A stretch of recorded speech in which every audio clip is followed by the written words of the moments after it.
vou conseguir, porque eu acho que para ele não dá para ler nada. Não, mas que a gente não pode ficar discutindo um amigo igual ele.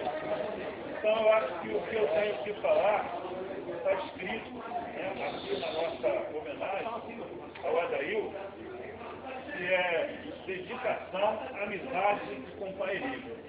Então eu acho que eu estou muito lisonjeado em fazer essa homenagem, porque a gente sabe muito bem o que ele já representa, representou e continuará representando assim por isso. Embora agora ausente dele, eu pendurei, mas ele parou, diferente eu acho.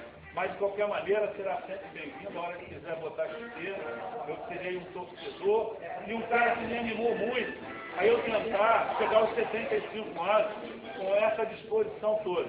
Mas infelizmente não pude continuar 7 tem que ficar. Então, eu acho que é um símbolo para nós, eu acho que nós precisamos realmente de pessoas que fazem com que a gente continue nessa pelada. E eu queria aproveitar e pedir a todos o seguinte, que mesmo que já pararam, ou que às vezes não consigam chegar na hora da pelada, que venham conversar comigo.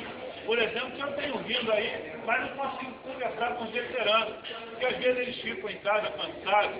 A gente não pode ficar cansado em prol dessa pelada. Principalmente, quero deixar claro, para o nosso querido Paulo Pinheiro Alves, que sempre fez com que essa pelada crescesse.